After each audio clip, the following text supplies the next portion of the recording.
Welcome to Old Florida. In recent years, archaeologists have made major prehistoric finds in Florida waters.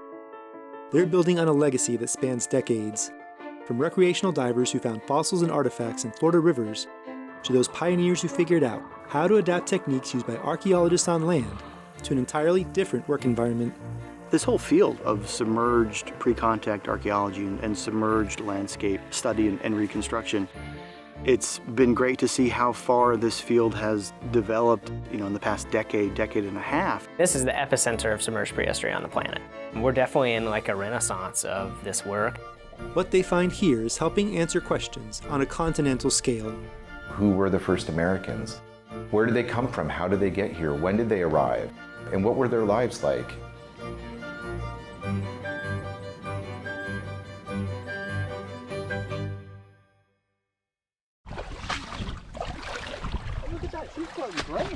We're embarking on an emergency archaeological mission. Yeah. We are at the Simpsons Flats Archaeological Site, which is located in Ichetucknee Springs State Park.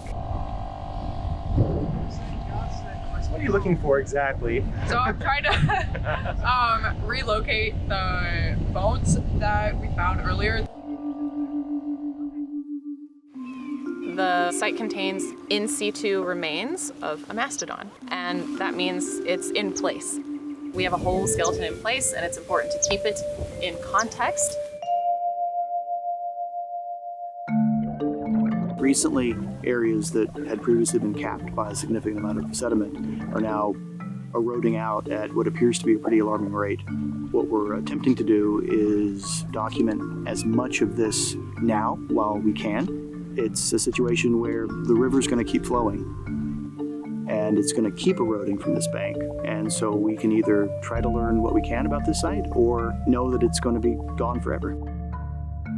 If the bones fall out of the riverbank, they lose part of the story of that mastodon, specifically whether that mastodon had a run-in with humans.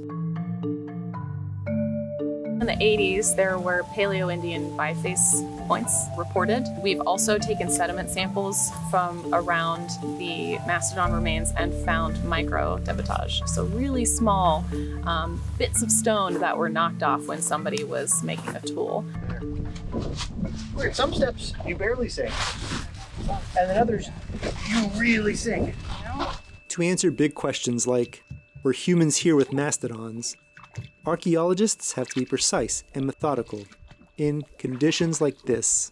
One of the questions when we get hired was, are you comfortable working in mucky environments? And this is one of those mucky environments. Working in some of these environments can be a challenge, for sure. There's cold, there's currents. You have to be very flexible, but also very aware of your limits. That's part of the thing, right? We always joke on the projects that underwater archaeology is a stupid sport because everything is complicated and hard. But it's worth it because the things we can find out about people in the past, there's literally no other way to do it, right? It's messy, it's frustrating, and sometimes kind of dangerous. But in the last decade or two, underwater archaeologists have been rewriting what we know about people in the Americas. Mastodons went extinct around the terminal Pleistocene, so like 12,000 years ago. So that's pretty big for people being in Florida that long ago. And the Paleo-Indian period extends back past currently 14,500 years with Page Ladson, which is our oldest site in Florida so far. Florida's oldest archaeological site is located in an area with unique geology just south of the Aucilla River sinks. Basically, the river comes up and down in a series of sinkholes there, and this is all draining from like South Georgia, North Florida.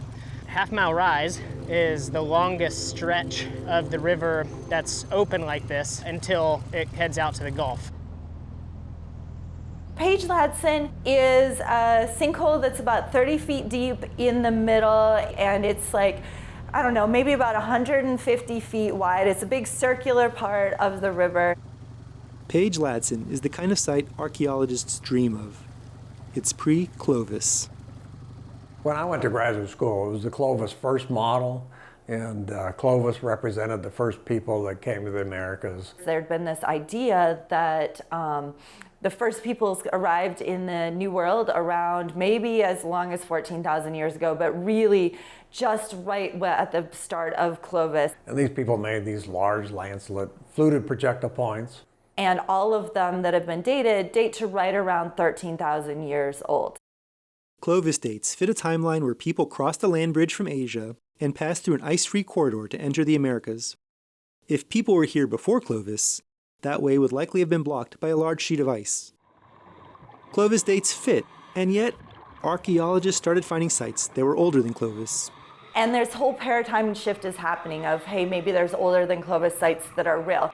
And Mike Waters was talking about how he thought Page Ladson was maybe one of the most interesting ones of those sites. Page Ladson was worthy of investigating further because, you know, back in the day when the Clovis first model was really strong, that a lot of sites that had great potential got pretty much sidelined. And there was work that was done by David Webb and Jim Dunbar. Basically, nobody thought anybody could do underwater work the same as on land. Well, they developed ways of doing stuff scientifically, stabilize and work a site underwater. Eddie Green is a retired engineer who volunteered on decades of digs. He designed the dredge system they used to vacuum up sediments. In those days, there was more enthusiasm than funding, and they had to be inventive. They developed a lot of techniques that everybody uses nowadays to work on underwater sites. So Jim and Dave went and looked at it, saw that there was some cool stratigraphy at the site, dug some test units, and found that there's a lot of stratigraphy at the site. Strata are layers of sediments. Think of the Simpsons Flats mastodon. If fossils or artifacts are preserved in a layer of sediment, they are in context. It's a common refrain in this line of work where you need to have unequivocal artifacts, secure geologic context, and absolute ages of some kind. Ages are obtained by radiocarbon dating preserved organic material. If artifacts and fossils are in a layer with datable material, then the dates apply to them too. Having all three of those is the gold standard. Page Ladson had well-defined sediment layers. This made it a promising site. And they found in Strat Unit 3, which is a layer that it looks like hay and sand mixed together. They did some testing and found that that hay is actually mastodon poop. They were hanging out on the edge of this sinkhole that had a spring in it, drinking water and, like passing the food that they did not digest very well at the edge of this pond.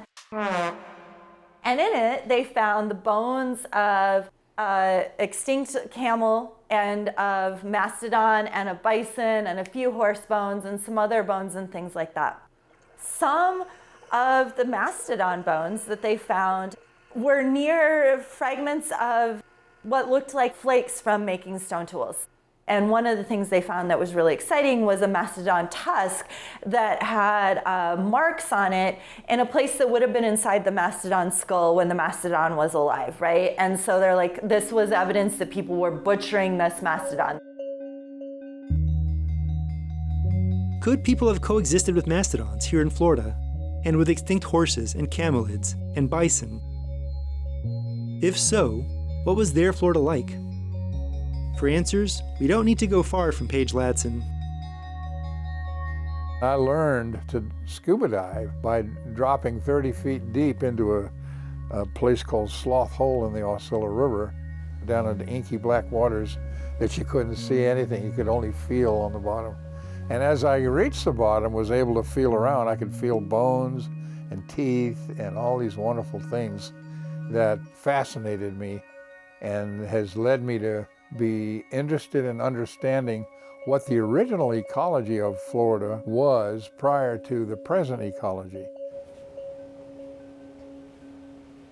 The shelves behind me are essentially the results of, I would say, close to 40 years of intense excavations on multiple sites in the Osceola River and the nearby Wassissa. When you walk into the Florida Natural History Museum, you're greeted by another elephant relative, a Columbian mammoth found in the Osceola River. Fossils found in the river tell the story of a landscape filled with food. Consider what a protein bonanza might have been available to the first people that arrived here. It would have been a landscape that would have been, if the archaeological data tell us anything, fairly attractive to the people living in North America for a lot of different reasons. But the many large mammals here were more than food. They existed in a complex ecological web with each other and the plants around them. This is a partial tooth of the Columbian mammoth that used to be here. And you'll see it's got a washboard effect. This would have eaten probably grasses and forbs. The upper jaw of a baby mastodon has what are called bunodont teeth. This is probably a grazer, and this was probably a browser, eating brush and woody stuff. Where there are more forested habitats, there are typically more mastodons than mammoths. Where there seem to be more open habitats, then the situation's reversed. Extinct grazers have modern relatives who allow us to somewhat envision the Pleistocene landscape. The horses, the bison, mammoths, llamas, all of these grazers attest to the fact that there was a big grassland present in the late Pleistocene time. What we know is that around the time that humans arrived in Florida, about 15,000 years ago, it would have been a pretty open environment with herbs and grasses and things like that, with some trees here and there. Angelina Parati studies pollen found in sediments. Each grain identifies the genus of the plant that made it. Pollen is comprised of one of the strongest biomolecules in the world called sporopollenin.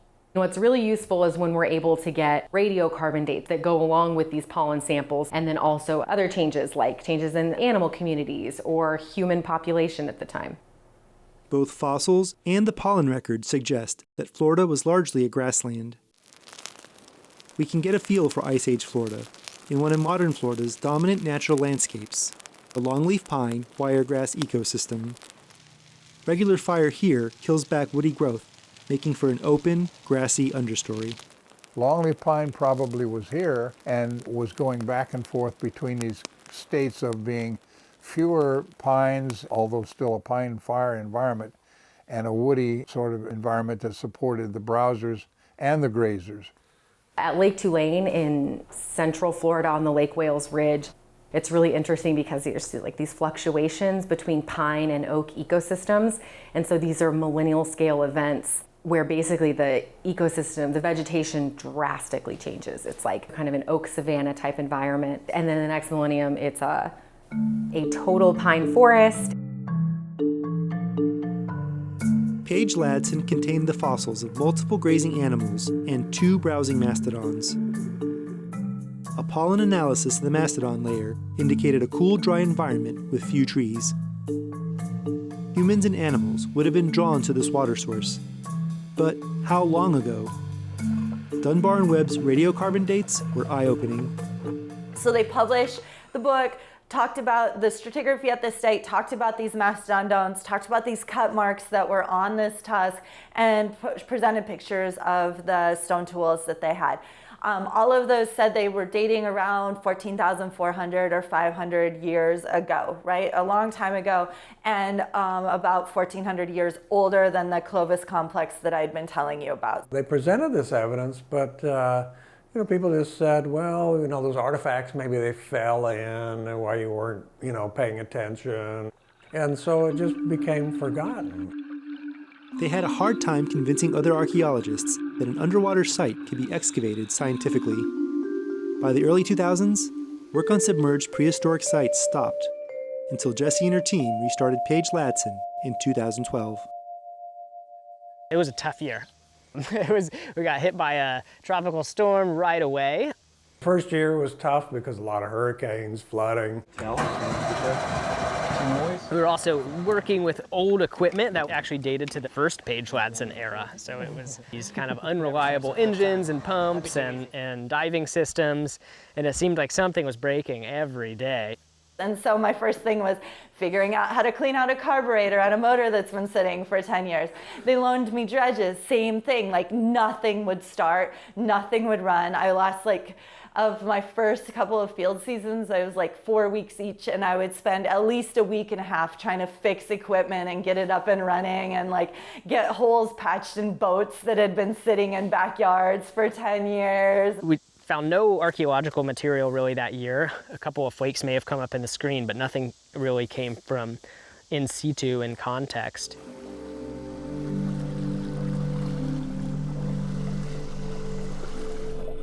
They had a challenging year and not much to show for it.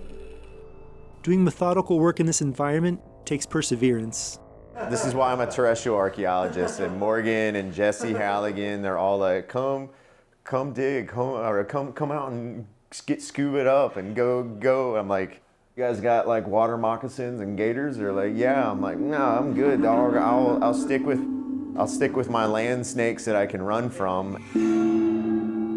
In the low visibility of Wasilla waters, you wouldn't even see a snake until it was right next to you.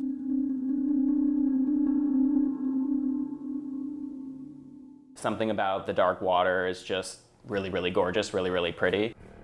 It's actually really nice that you can't see, because you're underwater, you're diving, you have all of this stuff on your back, the scuba tank and everything, you have surface to air hooked up as well, and you're excavating in this 1 by 1 meter square that's directly in front of you. All you need to do is see about 6 inches in front of your face, and that's all you need to focus on. You don't need to see everything else around you, and I really like it because it is so dark, you're not able to get distracted by fish floating around, or maybe there's a manatee in the distance or anything. It's actually some of the best excavation conditions in my opinion, right? I have been doing archaeology since I was 12 years old, so more than 30 years now. So we dig in square holes, 1 by 1 meter, just like our terrestrial counterparts.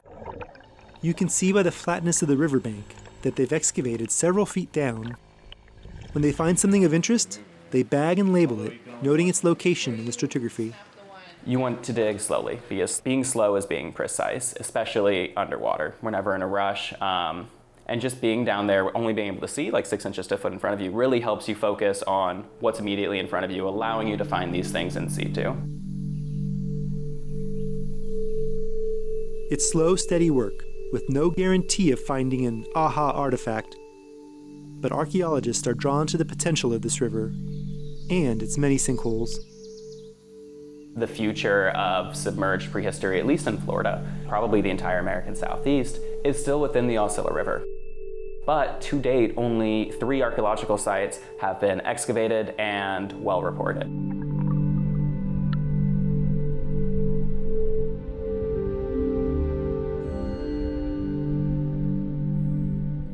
The land between Tallahassee and Gainesville is pocked with sinks and springs, fresh water that supports a diversity of life.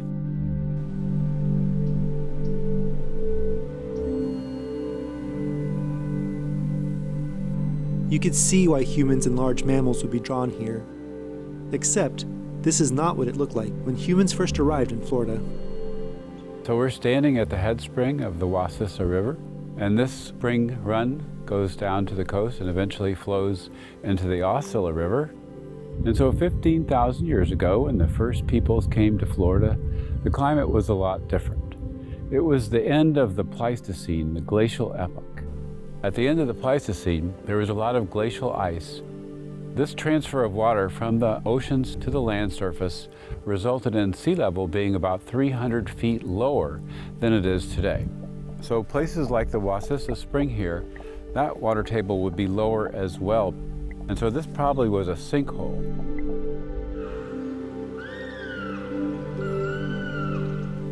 Ichetucknee Springs State Park, where we are now, looking at the Simpsons Flats site, we have this mastodon that's kind of eroding out of a bank, but at the time that this mastodon died, it would have been high and dry. Page Lassen is in the Wasilla River. It would have been much lower at the time, but again, freshwater source for the megafauna and for the humans. So.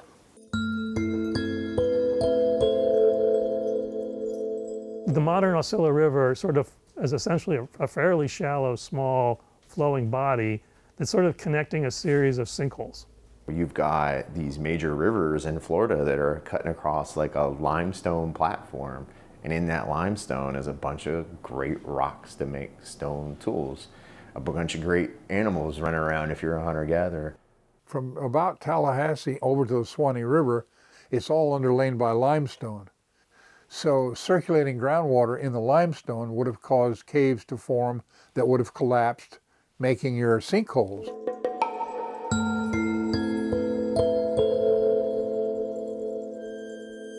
To help us imagine what an Ice Age Oscilla would have looked like, we visit the Oscilla Sinks section of the Florida National Scenic Trail. Here, the river enters the aquifer, appearing in a series of sinkholes before emerging just north of the Page Ladson site. A lot of these mid-channel sinkholes that are now submerged by the flowing river, my research has really been showing that they're collapse sinkholes, which is exactly what the Oscilla Sinks are. Interestingly though, the Oscilla Sinks are more recent, and because they're more recent, they've had a lot more water flowing through them. And so we don't really see too much old deposits within the Oscilla Sinks themselves. It's really cool to think of them though as a modern environmental analog to what the sites submerged by the Oscilla River actually would have looked like during the late Pleistocene. And we believe that when sea level was lower, water tables were lower, most of those sinkholes still had water in them. Beasts that the people would be hunting would be drawn to the water in the sinkhole. They would come here and it would be a focal point for hunters. When sea level was lower, those rivers that flowed in clays and sands and gravels would have downcut deeply into their beds.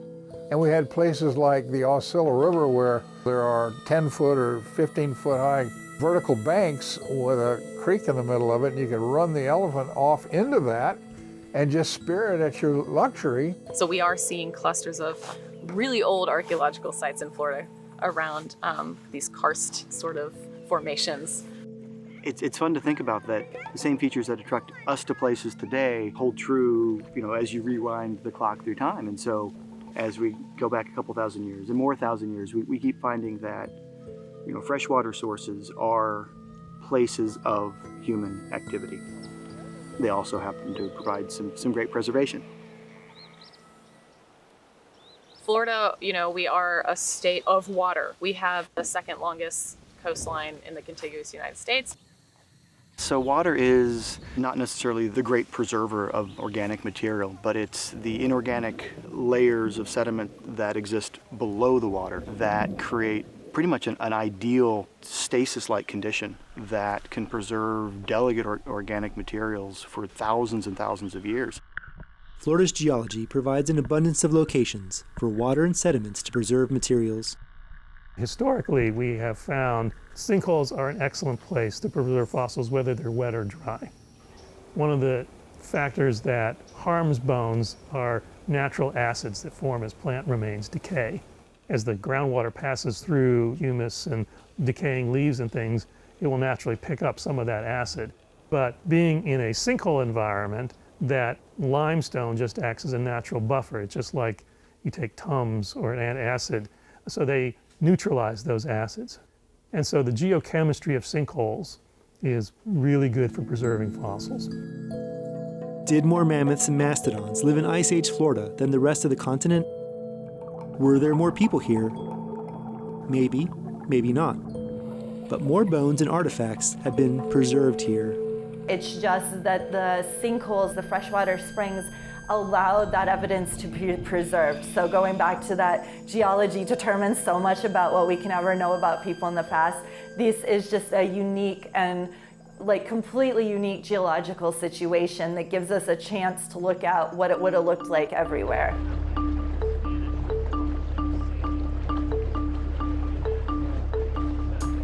That unique geology extends out into the Gulf of Mexico. And once, so did rivers such as the Oscilla and St. Marks. You can kind of see the modern day river channels here. There's the St. Marks, there's the Oscilla, and you can almost kind of see this little finger where the Paleo-Oscilla channel would have been. What is the Paleo-Oscilla? And why is Morgan looking for archaeological sites out here? The state of Florida is a large limestone platform, and currently about half of that platform is underwater, and we call that the continental shelf. And the shoreline, back 15,000 years ago, was out there. It was an entire coastal plain that is now completely submerged, and it would have been a continuous landscape, right, with what is now the remaining bit of Florida that's left. With sea levels being so significantly lower then, it seems like a very fruitful exercise to kind of figure out what did that landscape actually look like when people were here during the Paleo-Indian period. It's not always a cooperative environment. Yeah, it got a little choppy out there, so we came about 2 miles back further in. If you have a week, 3 days are automatically gone because of bad weather. So there you're just looking at 2 days of actual work. And then if you're spending half the day trying to find the site or bad weather comes in, it can really throw you off. So we're kind of surveying this whole landscape for sites. Around 5,000 years ago, 3,000 years ago in here, 5,000 where we were, this was all dry land. So everything you're looking at was, you know, indigenous peoples could have and did use it, and it was just like any other part of Florida. Rivers, springs, streams, trees, you know, grasslands. To find sites out here, archaeologists go to the types of places where humans, even modern humans, have always gone. So we're cutting across both the St. Marks and the Paleo-Oscilla channels to try to figure out where those channels would have been and map sites off of them. There was a big confluence out here, which is really good because those kinds of confluences are, you know, obvious physiographic features that prehistoric peoples would have mapped onto. I don't think there's a single river confluence in Florida that's not an archaeological site. I'm standing at the confluence of the cool, clear waters of the Wassissa River, which is making its way down here, into the dark, slightly warmer, tannic waters of the Oscilla River. And we're standing at the confluence of these two rivers, and just downstream of us is Page Ladson. Like at Page Ladson, archaeologists had long stopped working offshore. There really hasn't been a whole lot of work done out here. I mean, in the 80s and 90s, there was a lot of targeted kind of work that really pioneered some of the archaeology out here on these submerged landscapes. The generation that came before, like Dr. Michael Fott, Dr. James Dunbar, they were from that generation in the 70s and the 80s and 90s who began to really grasp the potential and to do this in a systematic manner.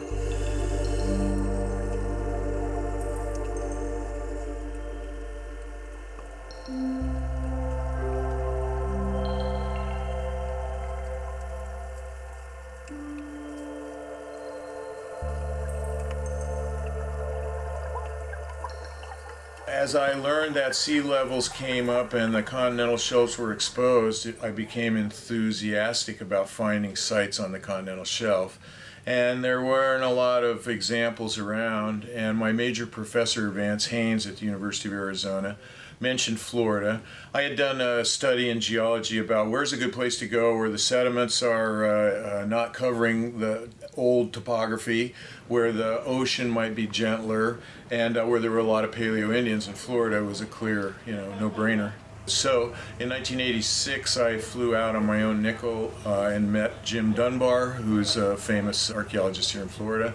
And we went out offshore for 3 days in little boats, a couple of little boats, and we found 3 quarry sites and Paleo Channel out on the offshore. So immediately there was success. Offshore work is starting again. But first, archaeologists have to relocate the sites. It is very typical, surprisingly, even today, to go out in the Gulf of Mexico on a small boat with a decent GPS unit and still have a hard time relocating a known archaeological site. Kind of what I found is that the navigational chart that they were using at the time has a substantial offset, especially in the deeper water, from modern bathymetric data. Maya Welch's undergraduate honors project was to correct the offset in the charts. Working with Michael Fott, Maya was able to help Morgan's team find the old sites. The hardest to find were the smallest sites. Maya was diving offshore with Morgan when Morgan found this point. Not every site will have an obvious artifact.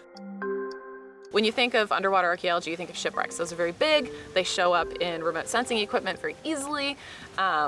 But some of these more ephemeral sites, which may be lithic scatters or a mortuary pond that's very small and you're in the big, big ocean, they're very difficult to find. We don't have a written record to kind of tell us, the details about these people and about their lifeways. We don't have an X on a map somewhere where we just know exactly where to look. We honestly don't even know what we're gonna find until we find it.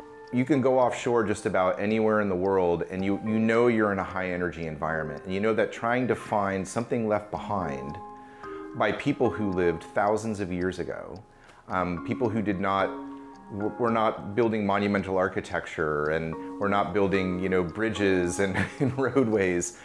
How are we going to find evidence of their life on Earth? So one of the things I always tell students is look for things that are in the same place that shouldn't be there together. You see a pile of oyster shell, and intermingled with it, you see bits of stone tools, maybe some charcoal, a deer bone. All of a sudden, you've got a bunch of things that are not like one another, that are occupying the same physical space. These are from very different environments, right? In that scenario, you can envision a camp where humans were harvesting oysters and hunting deer. They left this waste behind, and over time, the site was claimed by the Gulf.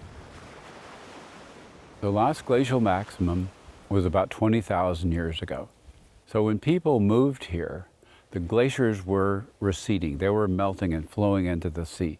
So people that lived on the coastal plain of Florida were probably experiencing sea level rise at a pretty rapid rate. So anybody that lived at the coast would be rapidly moving inward over their lifespan. Those environments would not have been entirely stable. Archaeologists have to find signs of people who lived on a coast that was always on the move. So we're very curious about where the coastline was at a given point in time. And how do you determine that? We've got bathymetric data, sure, but a lot of those models are based on dating of specific types of materials. Knowing the taxa of shellfish is important because it can tell you whether or not the shellfish were in a marshy region or if they were closer to the sea. So if you've got oysters appearing at sites, that's going to let you know that water is becoming brackish. You can look at mangroves, which can also be in more brackish areas, like in those intermediate zones. Oysters and mangroves grow right along the coast. So, if you find fossil mangroves or oysters at a site offshore and radiocarbon date them, you can find out when that location was the coast. Oysters thrive in a mix of fresh and salt water, usually in or near the mouths of rivers. The river system likely started flowing around 5,000 to 4,000 years ago. Before that, there were these kind of interconnected, isolated sinkholes, and likely before that, the river system was flowing probably around 50 or so thousand years ago as well. Rising water on the Aucilla helped preserve sites. You just kind of imagine water just kind of coming up slowly in these holes. It's not a destructive process, it's this kind of gradual inundation. And so it's the changing from these isolated sinkholes to the modern river system with erosion happening during that and in between those time periods that really only creates a couple of unique zones where we have those deposits dating to 10 to 15,000 years ago. And so we don't actually know the exact nature of why they're only in some areas, and that's what my dissertation is really trying to focus on. So Michael, we're not going to want the dredge for the first part of it. Nick is excavating a site on the Aucilla River, hoping to find the next Paige Latson. That crew found plenty of fossils, but not many artifacts in their first year. So, when we worked there, what we found was mastodon bones, a couple bison bones, some camel bones. But not many artifacts. It was a cause of stress. Like, oh my God, I'm never gonna finish. I'm not gonna have a dissertation. Mike's gonna be super disappointed with me. Jesse deserves so much respect for persevering through it. I think any sane person would have given up. I'm not saying Jesse's insane, but it takes a particular kind of person to just keep at it. It taught me the most important part about underwater archaeology, which is that you have to be really resilient and creative. Dr. Mike Waters was actually here on site that day. It was kind of like you couldn't have written a better story. He was probably going to leave in a couple days, and I think he had actually said, if we don't find anything this year, we're calling it quits. You know, like we're done with Paige Ladson. I'll never forget the day we were sitting on the boat. I was sitting there with Dave Thulman. We were watching, you know, the bubbles and everything on the surface, and Morgan came blowing to the surface and said, "We found a biface." I looked at Dave and I said, "Oh my God, that's more than I ever thought we'd ever find." And there was this super dramatic moment where everybody wants to see it, you know. We found an unambiguous stone knife that really demonstrated, hey, this is really here in this stratigraphy. We were able to gather tons and tons of material to radiocarbon date. And I said, well, pretend the biface is the nucleus of an atom and collect samples from all around it for radiocarbon dating so that, you know, we're ironclad. It was overkill on the dating, but it had to be done to demonstrate that that material was definitely in situ. So it was able to really kind of nail down that these earlier investigations at the site had been correct on the ages of the stratigraphy and that there were cultural materials in that stratigraphy that they had reported, right?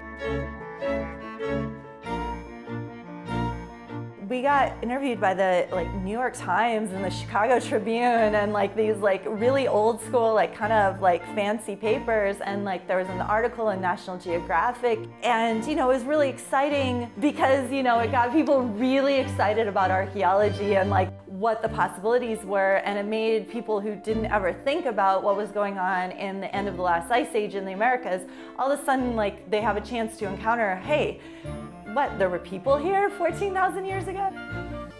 It sparks the imagination. Humans coexisted with mammoths and mastodons for 1,000 years at least. And, over generations, they would watch Florida transform. We know so much more than we used to about the world of the first Floridians, and yet we know almost nothing about who they were. So these are the kind of things that we're interested in, or at least I am. What people were doing, how they related to these landscapes, and how people interacted with one another, and to what extent. At Paige Ladson, the archaeological assemblage is something like a dozen flakes, and how are you supposed to reconstruct somebody's life, a group of people's life, based on a dozen flakes? Paige Ladson site, it's a couple of flakes, it's a single biface. It's difficult to interpret human activity based on that. So the future really is finding additional Paige Ladsons, additional archaeological sites within a similar context with more artifacts, so we can actually start to learn and understand what Florida's early indigenous people were actually doing on the landscape and how they were utilizing the landscape and living during the late Pleistocene.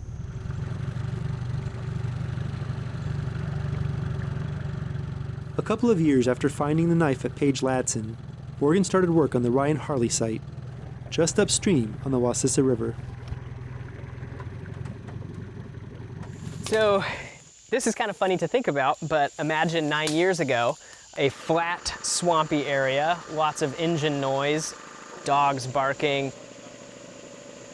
people talking, artifacts being processed, a big blue tarp over this area with a bunch of waterlogged archaeologists whose feet never dried for 2 months while they were out here. And this was our camp. This is how we excavated Ryan Harley. Ryan Harley was first excavated in the 1990s after Ryan and Harley Means found Swanee projectile points in the river channel. Back in '99, we did, I guess you could call it sort of salvage archaeology work. The site was eroding, and Harley and I happened to be there, and both of us were diving, and we went right up and sniffed out exactly where the stuff was coming from. After Morgan excavated the site in 2015, he shared his finds at the Florida Geological Survey. He's got over 1,000 things. Everything here is from in situ, which is an archaeologist's dream, to do that and be able to piece back what you can of the site. He's going to make the next major contribution to Swanee Point technology in Florida, which will be interesting to read. It's easy to think of projectile points almost as marker fossils, especially when we have solid dates on them at well-dated archaeological sites. However, the issue in Florida and a large part of the Southeast is a lot of these late Pleistocene, early Holocene projectile points we know they exist. You have your Swanee, Simpson, and Clovis projectile points, but none of them are really well dated whatsoever in the entire southeast. Clovis points are found throughout the continent, but Swanee and Simpson points are only found in and around Florida. Because they're local, it's likely they came after Clovis. And it kind of looks like these Clovis ancestors are settling into certain geographic areas and kind of marking out territory that they're adapted to and that they reside within. These people adapted to Florida and places like the Wassissa, but not the Wassissa we know today. The modern Wassissa River, as we see it here today, was not flowing like this when the Swanee people lived here. So this would have been instead a vast sand sheet, similar to a coppice, shrubby, small elevation dune field. And it looks like the Swanee people camped on the backside of one of these dunes, and nearby there's a deep depression that might have been a water hole or a small ephemeral pond. These people are on a vast open landscape without reliable water, moving up and down these drainages, trying to find food, trying to find water, trying to find shelter in a time when there's not as many resources available as there are today. The tools they made helped them survive in this environment. Swanee people had a flexible, adaptive toolkit strategy, which we kind of expect from their ancestors that were very mobile. So they had things like adzes, woodworking implements, tools that were probably also used to work bone, hide-working instruments like scrapers, which tells us that Swanee people are still overall uncertain about what they're going to face, because if you have a flexible toolkit, it's probably because you're not really sure what the next month or 3 months or year look like for you. Not all sites have projectile points or stone tools, but they may still have something to tell us about the people who had been there. At the archaeological site I've been working on for my dissertation, the Ladybug site, we actually haven't found any projectile points in situ. The only artifacts we've found in situ are these chert flakes that range in size from about this big to about this big. Now, these indicate people are on the landscape because it's the debris that they're leaving behind while they're making these stone tools. So we know people were on the landscape making stone tools even without having those stone tools themselves. So if you think about the early Paleo-Indian period, we know that they made stone tools, and we know that they followed reliable water sources and maybe also big game around the landscape. But honestly, other than that, we don't really have a lot of information on them. These people were tied to the land, and they had relationships, and they had kids, and they had ideas of religion and cosmology, and we can't really get to any of that. We have these big questions we want to answer to, again, understand our shared human past. And we have many different lines of evidence we can use. And I really want to emphasize, it's not one single line of evidence that we look for. They always say, extraordinary claims require extraordinary evidence, right? To paraphrase Carl Sagan. Many lines of evidence are environmental. We've already learned about the paleo environment from herbivore fossils, pollen, and sea level. Sea level is tied to climate. And just over 12,000 years ago, a major climate event would have rocked the environment. In the Younger Dryas, of course, there's this huge climate disturbance, and the ecosystems drastically change. The climate is overall warming and warming and warming, and then within the period of a couple generations, things go back to really cold, really windy, really arid. If you look at the onset of the Younger Dryas, that probably happened over a few generations. And they were probably, if you got people who are reacting to what the environment gives them for their foodway, well, any kind of change in that, any perturbance in that in some way, like they're going to have to adjust, and that's going to be reflected in the archaeological record. Animals die, plants die, ecosystems shift, sea level rises very quickly during punctuated points, and the Swanee people lived during all of this. Not only did animals die, they went extinct. What we've discovered recently is that there are fungal spores that can tell us a whole bunch of information about the environment also. And so one of the most interesting ones, in my opinion, are Coprophilus fungal spores. These fungal spores are primarily associated with large herbivore dung. So things like mastodons and mammoths are going to be contributing many more fungal spores to a record than something like a deer or rabbit. And right at 12,700-ish, the concentration of those spores in the sediment record of Page Ladson just drops off the charts. So it's just gone. So that gives us a good idea of the date for megafauna extinction and extirpation in the area. That's when the cascade of ecological change happens, because mega herbivores are keystone species.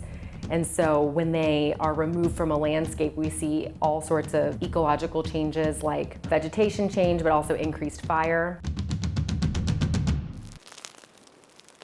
Not only do sediments contain spores and pollen, but also charcoal from wildfires. What we find in Florida is that fire was always present on the landscape. Prior to the decline of mega herbivores, those mega herbivores were reducing the vegetation enough that even when there were fires, maybe they weren't big enough or widespread enough to leave a big record in paleoecological archives. But after their extinction, we see a pretty significant increase in fire. The loss of large mammals changed the landscape, increased the frequency of wildfires, and removed a considerable amount of protein for early Floridians. In other ways, it made Florida a safer place. There are several species of big cat.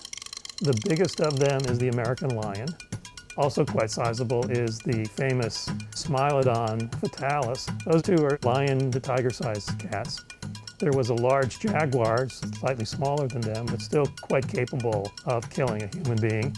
The same species of jaguar still roam South America today, and Florida was also home to Florida panthers. Then there are the dire wolves, which are in packs and they're larger than modern wolves. There are two species of bears. The alligators grew much bigger because, there weren't people trapping them. Large herbivores were almost as dangerous. Or even the elephant and the mammoths and mastodons are not going to go down easy. So there was quite a bit of risk in that habitat.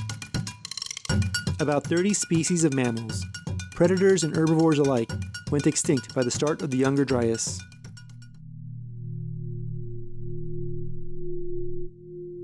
Early Floridians settled into a place that was in a constant state of flux. They would have to have been adaptable people. Changes in their culture would have gone hand in hand with changes in the world around them. These are really abrupt changes. So potentially, depending on how long someone's life is, they could have seen these changes within the span of a long life. This was a rapidly changing climate. I'm sure that had impact on longevity. It probably had impact on animals' well-being, so there was probably all sorts of problems associated with sourcing food and finding water, and that creates stress and malnutrition, which creates intergroup conflict, and I'm sure there's all these things that we're missing. What to me is even more interesting is what comes after the Younger Dryas, because then you had the inverse happen. It ended as abruptly as it started, in a relatively short amount of time, it got warm. It started this warming trend that lasted several millennia. It continued to warm, and sea level continued to rise. But it was a more stable time than the Paleo-Indian period. The Archaic period on the early end is kind of one of the first big transitions in projectile point technology, where we moved from these lancelet shapes overall to notched varieties. And the Archaic tends to stem from 11,000 to 3,000 on the end of the Archaic period, so it's a huge chunk of time. Whereas some of the other cultural periods are a couple thousand or a couple hundred years. This is a massive chunk of time, and there's a lot going on in the Archaic period. After the last glacial maximum, you start to have an increase in the water table. So you've got glaciers that are melting, they're adding a lot of water to the oceans, and then it's charging the aquifers in Florida, more fresh water, more resources, and then people start exploiting marine resources as well. So now you can have bigger groups.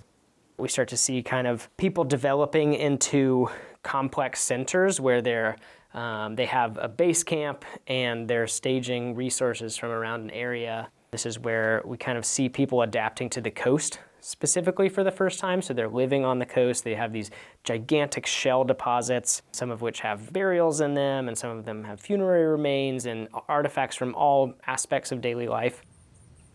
Not all Middle Archaic people buried their dead in mounds. I studied Middle Archaic period mortuary ponds. Florida has a unique cultural practice during the early and Middle Archaic period where people were interring their deceased in saturated freshwater environments with a lot of peat. They were basically placing the deceased person in those sediments, and they would use worked stakes to hold the people in place, maybe to mark the burials. And this was happening around 7,000 years ago. Windover is the most well-known. It's over on the East Coast.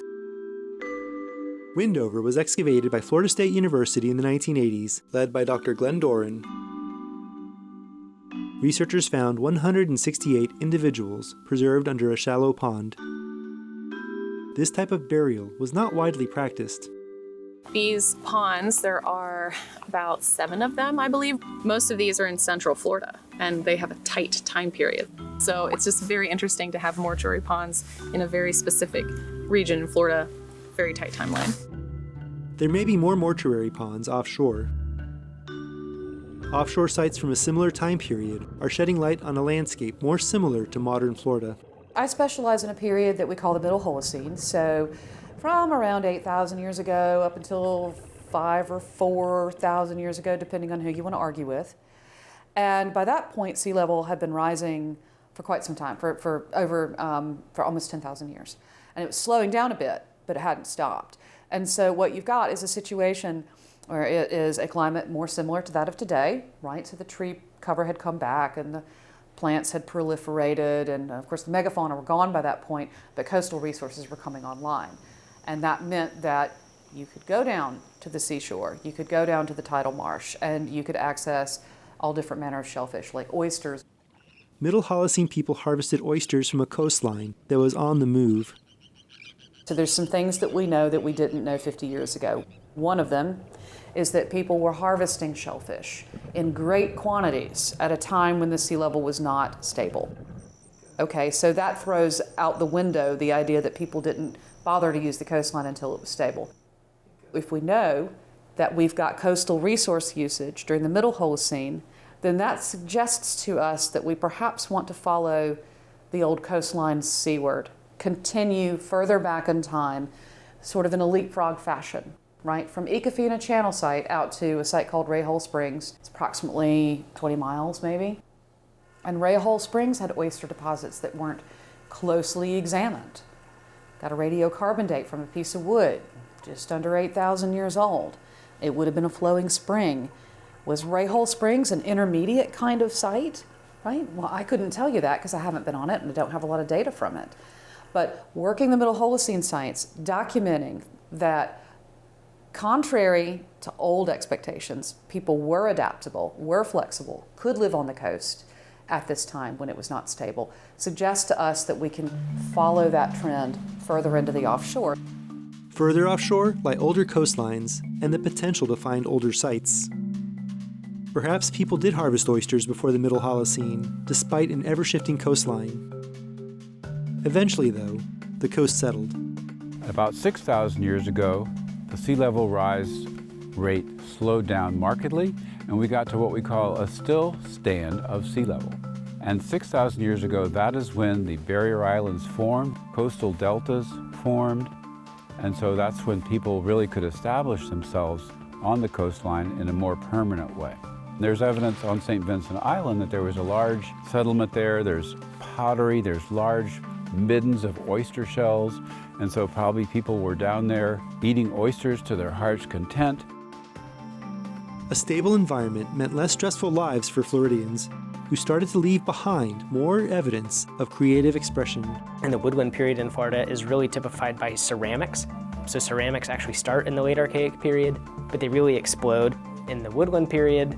And that's when you see a lot of micro-regionality starting to happen in Florida. So specific drainage basins, specific river basins, very specific geographic areas have their own types of ceramic markers. It was a long journey to get here from here. To learn the story of the people who made these, it has likewise been a long journey from here to here. As Florida became itself, the waters that define our state hid away hundreds of generations of stories and preserved them. In recent years, more and more people are learning how to uncover them. There's not many of us still, even though the last couple years we've seen the number of practitioners at like the master's level probably double or even triple from where it was just 10 years ago. The students are definitely the future. The number of people working in submerged Florida landscapes is growing, and they're taking what they learned here to other places in the country. The very first underwater archaeology project I did was in the Gulf of Mexico. I think the biggest thing that project accomplished, honestly, was training like a whole new generation of students to do that work. Using knowledge gained in the Gulf, Ashley and her team learned something surprising about early Holocene hunters up north. We didn't know until working underwater that peoples in the Great Lakes 9,000 years ago were building these types of hunting structures. They were completely unprecedented. Nobody knew. And luckily, they were preserved underwater. Across the Gulf, new technologies are allowing researchers to explore a site remotely without disturbing it. There's really also, I think, a fantastic opportunity to bring new technologies, emerging technologies that allow us to document the world in ways that we really hadn't considered before, and to really think about ways of how to best visualize those data, how to share those data, how to maybe extract measurements, or to better characterize using different digital tools. The next Paige Latson might be hiding on the Oscilla, or far out in the Gulf of Mexico. It could be near your favorite swim hole or fishing spot. The sediments beneath Florida waters hold stories waiting to be unearthed. Each new site brings us closer to understanding the lives of the first Floridians and the hundreds of generations that followed them.